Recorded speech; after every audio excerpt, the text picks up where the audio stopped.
मित्रों नमस्कार। जैसा कि आपका फिर से स्वागत है मध्य प्रदेश के सामान्य विज्ञान में। मध्य प्रदेश की जो परीक्षाएं हैं उसमें जो सामान्य विज्ञान का प्रश्न पत्र होने वाला है उसको हम देखेंगे। जैसा पिछली बार हमने देखा था कि जो भी जंतु कोशिका और पादप कोशिका में क्या डिफरेंसेस होते हैं, आज हम देखेंगे कि प्रोकैरियोटिक और यूकैरियोटिक कोशिकाएं क्या होती हैं, इनमें क्या डिफरेंसेस होते हैं। तो चलिए शुरू करते हैं प्रोकैरियोटिक और यूकैरियोटिक कोशिकाएं।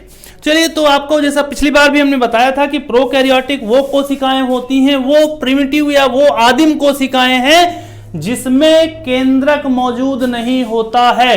अर्थात जो सेल्स होती है, सेल्स में जो केंद्रक होता है, ये केंद्रक न होकर के ये झिल्ली टूटी हुई होती है और जो भी अनुवांशिक पदार्थ है वो बाहर यहाँ पे तैरता रहता है। ठीक है, तो केंद्रक और केंद्रक झिल्ली नहीं होती है। ऐसी प्रोकैरियोटिक यानी आदिम कोशिकाएं जिनमें केंद्रक या केंद्रिकल झिल्ली की नहीं होती है, प्रोकैरियोटिक कोशिकाएं कहलाती हैं। इन प्रोकैरियोटिक कोशिकाओं की बात करें तो जितने भी बैक्टीरिया हैं, जीवाणु, बैक्टीरिया मतलब जीवाणु, ठीक है, बैक्टीरिया और आर्किया, बैक्टीरिया और आर्किया ये दो ऐसे जीव हैं जिनमें प्रोकैरियोटिक सेल्स पाई जाती हैं। प्रोकैरियोटिक जीव हैं, एक कोशिकीय जीव हैं, एक कोशिकीय जीव हैं, ठीक है ना। एक कोशिकीय यानी एक कोशिका का, सिंगल कोशिका में ही इनका जीवन चलता है।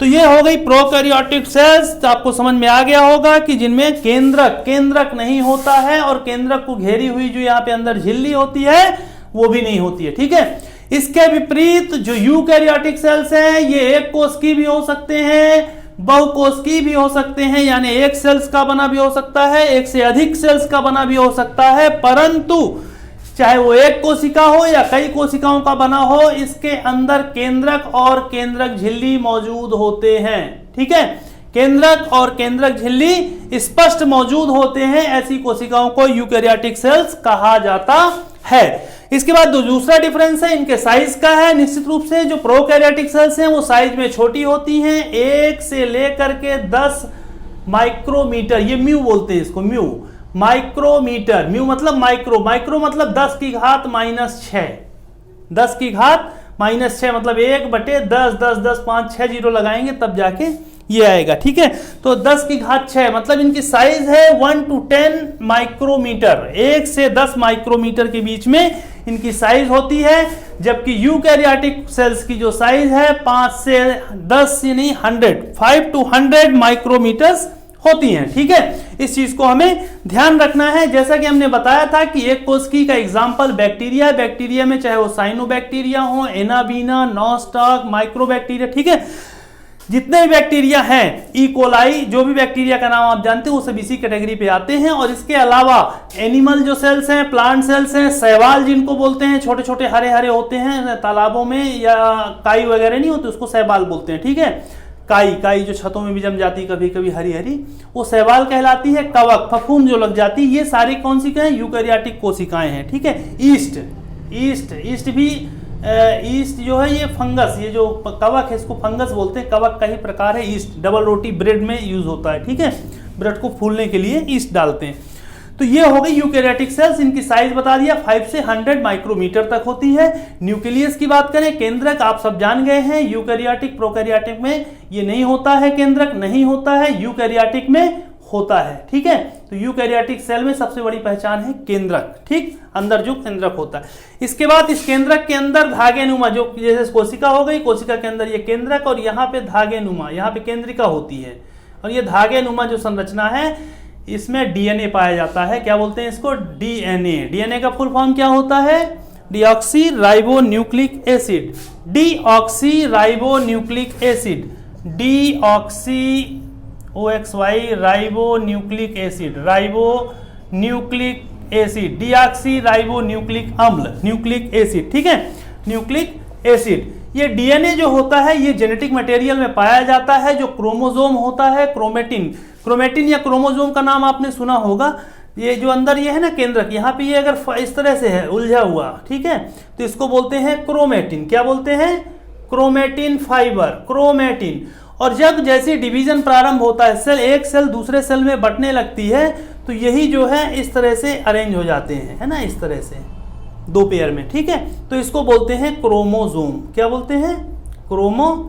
क्रोमोजोम। जब डिवीजन या कोशिका विभाजन प्रारंभ होता है तो ये क्रोमेटिन जो है किस में चेंज हो जाते हैं, क्रोमोजोम में, ठीक है। ये और इसी क्रोमोजोम के अंदर ये जो टुकड़े हैं, ये जो छोटे छोटे टुकड़े हैं ना, अभी हमने बनाया था जैसे ये, इन्हीं टुकड़ों में ये टुकड़ा जो है ये जैसे इसमें ये डीएनए कहलाता है, डीएनए के हैं, ठीक है ना, डीऑक्सीराइबो न्यूक्लिक एसिड के बने होते हैं।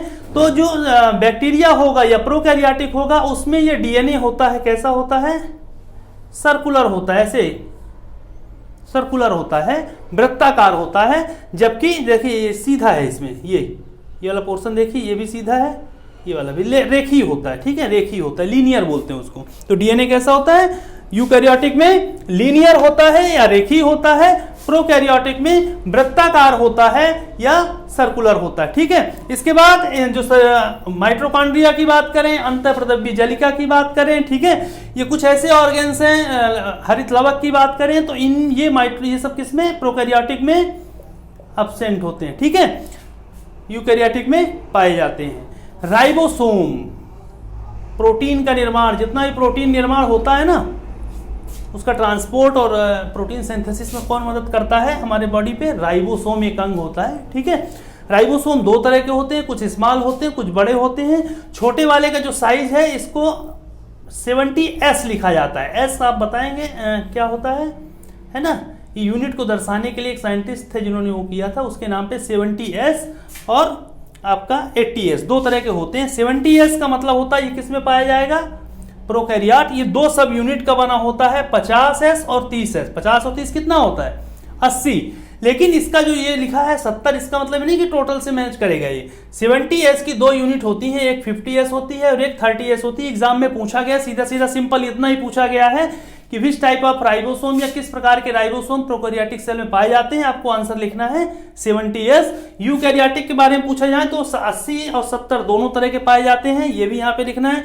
70 का डिवीजन हमने बता दिया, सब यूनिट इसकी 50 और 30, और 80 का हमने बता दिया 60 और 40। सीधे यही पूछ लेते हैं सब यूनिट 80 जो है वो किससे मिलकर बनी होती है, तो आपको 60 और 40 लिख देना, ठीक है। सब यूनिट 70 जो है राइबोसोम की किससे बनी होती है, 50 और 30 से बनी होती है, ठीक। तो राइबोसोम और इसका जो प्राथमिक कार्य है ये आपको बाद में बताएंगे, प्रोटीन सिंथेसिस और ट्रांसपोर्ट पे मदद करता है राइबोसोम। प्रोटीन सिंथेसिस होता है, प्रोटीन शरीर में जितना भी बनता है राइबोसोम पे। इसका डिवीजन की बात करें, विभाजन या कोशिकाएं विभाजन कैसे होती है, कोई स्पष्ट प्रक्रिया नहीं है प्रोकैरियोट में। बाइनरी फिशन होता है। बाइनरी फिशन का मतलब एक कोशिका दो टुकड़े में टूट जाती है, फिर 1 से 2 हो गए, 2 से 4 हो गए और 4 से 8 हो जाते हैं, गुणोत्तर क्रम में इस तरह से बढ़ती रहती है। बाइनरी फिशन, बाइनरी फिशन 1 से 2 बनना, ठीक है, बाइनरी माने 2, ये याद रखना है। किस प्रकार का प्रजनन पाया जाता है, विभाजन पाया जाता है, बाइनरी फिशन कहलाता है, ठीक है। और इसमें सूत्री विभाजन पाया जाता है, यूकैरियोटिक में सूत्री विभाजन पाया जाता है। इसको हम बाद में आगे नेक्स्ट चैप्टर पे आपको डिटेल पे समझाएंगे क्या होता है, सेल डिवीजन पे जब पढ़ेंगे, ठीक है। तो आज के लिए इतना ही। प्रोकैरियोटिक यूकैरियोटिक में मेजर जो डिफरेंसेस हैं एक बार फिर से रिव्यू कर लीजिए, एग्जाम्पल जरूर पूछता है। प्रोकैरियोटिक के बैक्टीरिया जितने भी हैं, इकोलाई, साइनोबैक्टीरिया, एनाबीना, नॉस्टॉक, ठीक है, ये सब इसमें, और आर्किया, ये सारी चीजें आएंगी। प्रोकैरियोटिक में एक कोशिकीय जीव होते हैं, यूकैरियोटिक दोनों तरह के हो सकते हैं, एक कोशिकीय और बहुकोशिकीय। साइज देख लीजिए, 1 से 10 माइक्रोमीटर होता है, 5 से 10, 5 से 100 माइक्रोमीटर होता है। इसके एग्जांपल हमने बताया था, एनिमल, प्लांट, शैवाल, कवक, ईस्ट। पिछली बार ईस्ट पूछा गया था, ठीक है ना, इसको ध्यान रखिएगा, ईस्ट पूछा जा चुका है। ईस्ट कैसा है, यूकैरियोटिक है, ठीक है, प्रश्न पूछा गया, इसको ध्यान में रखिएगा, पिछली बार भी आया था। इसके बाद आते हैं केंद्रक। केंद्रक एब्सेंट होता है, सबसे मेजर जो पहचान है, प्रोकैरियोटिक में केंद्रक नहीं होता है, यूकैरियोटिक में केंद्रक होता है। इसके साथ साथ डीएनए मटेरियल, डीएनए मटेरियल जो है सर्कुलर या वृत्ताकार होता है प्रोकैरियोटिक में, और इसमें क्या होता है, रेखीय होता है।